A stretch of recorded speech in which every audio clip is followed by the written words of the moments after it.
All right, guys, I'm on my phone, Prepper Nurse 1 here. We are just coming back. We were out and about a little bit, which happens, but we're back down in the valley before we head up into the hills. So I saw this the other day, and this road's been flooded out for about 5 days now because of the amount of rain that we've had. And so they have it blocked off, and I'll show you, we're back there. There's a truck, and so I said, well, I'm going to come down here. I've been seeing this off and on for years, and usually it's a springtime when we have the spring runoff. The valley will flood, and then like they have corn all planted in here, and you can see the corn over here. It's still there. They never got to harvest it, so I don't know if they're going to be able to get that corn out of there before winter gets here, because they got to, first of all, they got to wait for all this water to dissipate, and then for it to be dry enough that they can get in there and harvest it. So I don't know if they're even going to be able to. But the whole valley, what they do is they plant crops, and when you have these flood waters come in, and it brings in all kinds of good nutrients in, obviously, to the valley. But you deal with flooding. That's obviously part of it as well.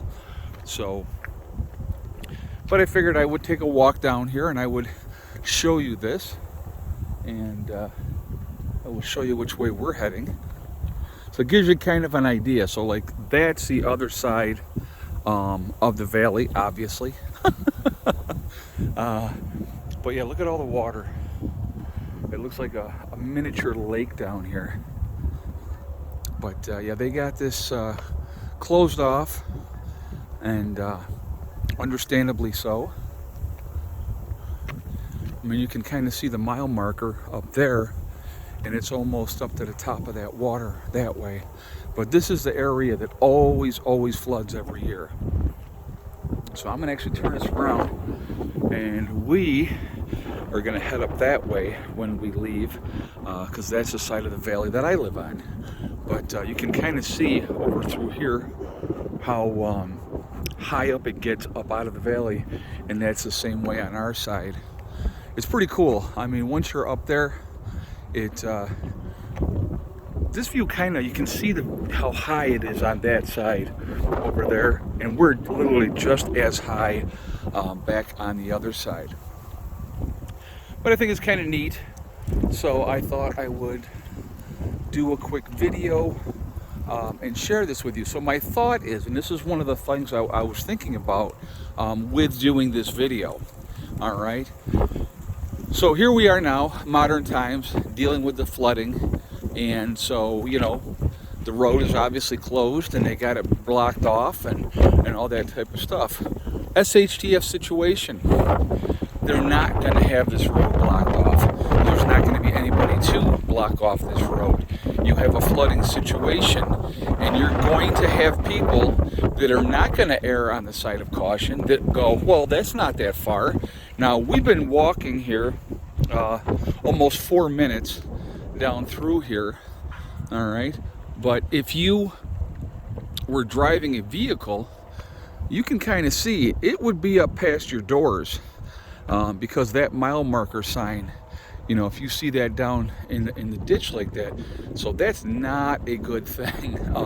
Would not be smart to drive down through here, but you would have people that will do that, okay? So literally we're about 4 minutes into this video. I am parked way back there now, you can see it, but I wanted to come up here, give you this view, show you how flooded it is. That's a long way to the other side. I mean, I don't, maybe from where we're standing, half a mile, maybe, something to that effect, at least 4/10 of a mile. But this whole thing is flooded, as you can see. It looks like a big lake, which it's not.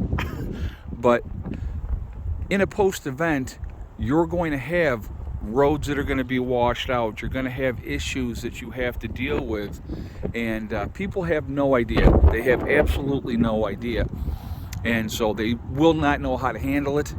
There will be nobody coming to fix roads that are washed out. Whenever we have any of these type of storms or things that happen, those things are going to continue to happen in a post-event, except the road crews are not going to be there to fix those things. So I just wanted to use this as an example. Like I said, this is just, well, we've had a lot of rain. We've had a lot of rain. So this is an accumulation of all that rain that we have had.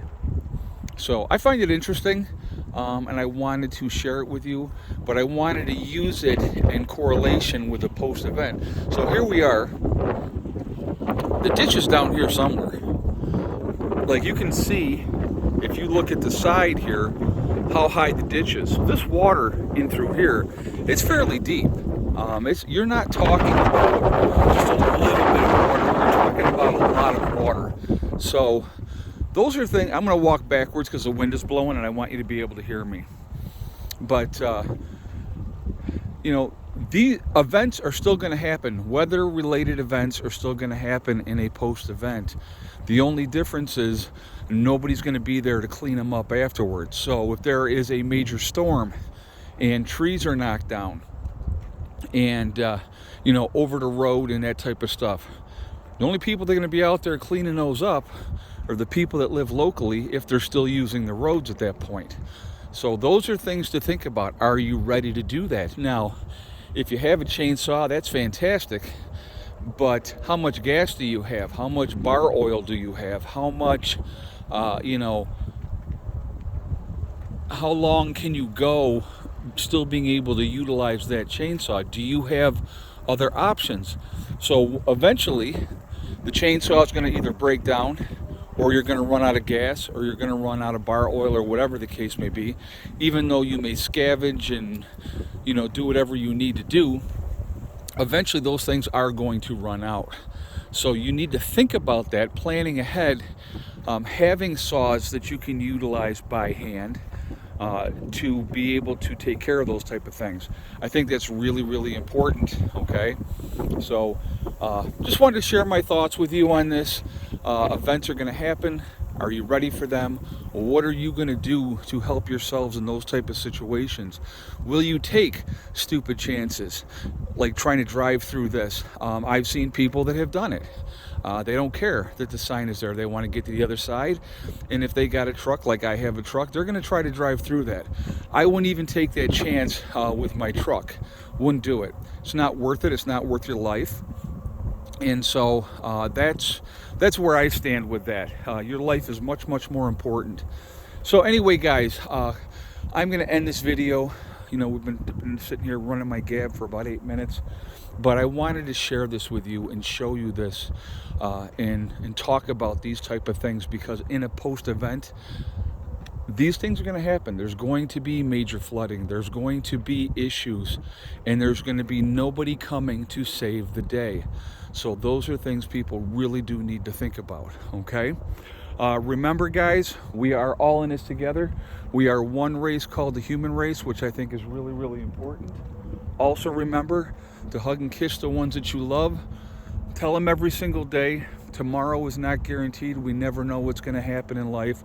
So it's really important to tell the people that we care about every day how we feel. Last but not least, STD. Step thing and day. One step at a time, one thing at a time, and one day at a time. Whatever you're trying to do, whatever you're trying to accomplish, you can do it. The only person that can stop you from reaching your goals is you. That's it. Stay positive, stay away from the negativity, and you guys are going to be just fine. All right? I will see you all later. I hope everybody has a great day. Prepper Nurse 1, out for now.